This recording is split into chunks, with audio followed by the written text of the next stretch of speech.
തെറ്റായ മരുന്നാണ് എനിക്ക് തന്നിരുന്നത്. അന്ന് എന്നെ നോക്കാൻ വന്നതാണ് കോകില. താലിയാണെന്ന് അറിഞ്ഞില്ല. സന്തോഷകരമായ വിവാഹ ജീവിതം നയിക്കുകയാണ് നടൻ ബാല. ആദ്യ 2 വിവാഹബന്ധങ്ങൾ പിരിഞ്ഞ ശേഷമാണ് ബന്ധുവായ കോകില ബാലയുടെ ഭാര്യയാകുന്നത്. ഏറെ പ്രശ്നങ്ങളോടെയാണ് ബാലയുടെ ആദ്യ വിവാഹബന്ധം പിരിഞ്ഞത്. രണ്ടാമത്തെ വിവാഹബന്ധത്തിൽ സംഭവിച്ചതിനെ കുറിച്ചും ആരോപണങ്ങൾ വന്നു. എന്നാൽ 3ാം വിവാഹബന്ധം ബാല സന്തോഷകരമായി മുന്നോട്ട് കൊണ്ടുപോകുകയാണ്. ഇപ്പോഴിതാ വിവാഹ ജീവിതത്തെ കുറിച്ച് സംസാരിക്കുകയാണ് ബാല. ഗലാട്ട തമിഴുമായുള്ള അഭിമുഖത്തിലാണ് നടൻ മനസ്സ് തുറന്നത്. കോകിലയുമായി അടുത്തതിനെ കുറിച്ച് ബാല സംസാരിച്ചു. 3 വയസ്സ് മുതൽ എനിക്കറിയാവുന്ന ആളാണ് കോകില.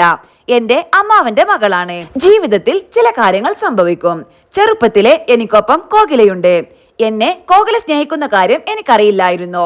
എന്റെ വിവാഹം നടന്നു, ഒരു കുട്ടിയുണ്ടായി. അതെല്ലാം എല്ലാവർക്കും അറിയാം. ആരെയും കുറ്റം പറയുന്നില്ല. കോകിലയ്ക്ക് ഞാൻ ജീവനാണെന്ന് ഒരു ഘട്ടത്തിൽ മനസ്സിലാക്കി. ചെറുപ്പത്തിലെ കണ്ടു വളർന്ന പെൺകുട്ടിയാണ്. എങ്ങനെ ഞാൻ ഇവളെ ആ രീതിയിൽ കാണുമെന്ന് അമ്മയോട് ചോദിച്ചു. ബാല, നിന്റെ അച്ഛനെ ഞാൻ ഇഷ്ടപ്പെട്ട് വിവാഹം ചെയ്തതാണോ എന്ന് കരുതുന്നുണ്ടോ എന്ന് അമ്മ എന്നോട് ചോദിച്ചു. കല്യാണത്തിന് ശേഷം ഒരുമിച്ച് ജീവിച്ച് അത്രയും സ്നേഹം ഞങ്ങൾക്കിടയിൽ വന്നു. ആ സ്നേഹത്തിന്റെ തെളിവാണ് 3 മക്കളെന്നും അമ്മ പറഞ്ഞു. കോകില എന്റെ കാര്യത്തിൽ വളരെയധികം കരുതൽ കാണിച്ചു. ഒരു അമ്മയുടെ സ്നേഹം എനിക്ക് ലഭിച്ചു. ഒരു ഘട്ടത്തിൽ വിവാഹം ചെയ്യാമെന്ന് ഞങ്ങൾ തീരുമാനിച്ചു. 3 മാസം മുൻപ് ഒഫീഷ്യൽ കല്യാണം നടന്നു. ഒരു ദിവസം എന്റെ മനസ്സിൽ തോന്നിയതാണ്, കേരളത്തിൽ ഞായറാഴ്ച സ്വർണ്ണക്കടകൾ തുറക്കില്ല. കട തുറപ്പിച്ച് താലി വാങ്ങി. കേരളത്തിലെ താലിമാല തമിഴ്നാട്ടിലേതുപോലെയല്ല. കോകിലയ്ക്ക് താലിയാണ് കെട്ടുന്നതെന്ന് മനസ്സിലായിരുന്നില്ല.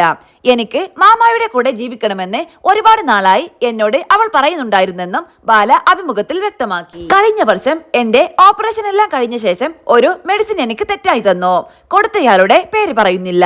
തെറ്റായി ഞാൻ കഴിച്ചെന്ന് പറയാം. ഒരുപാട് നാൾ ഞാൻ ഇതറിയാതെ കഴിച്ചുകൊണ്ടിരിക്കുകയായിരുന്നു. അപ്പോഴും ദൈവം എന്നെ രക്ഷിച്ചു. 10 ദിവസം ആശുപത്രിയിൽ അഡ്മിറ്റായി. അന്ന് എന്റെ കൂടെ കോകിലയുണ്ട്. ആ സമയത്ത് എന്റെ കാര്യങ്ങൾ നോക്കാൻ വന്നതാണ്. കഴിക്കലും കുളിക്കലും തുടങ്ങി എല്ലാ അടിസ്ഥാന കാര്യങ്ങളും ഒരു അമ്മയ്ക്ക് മാത്രമേ ചെയ്യാൻ കഴിയൂ.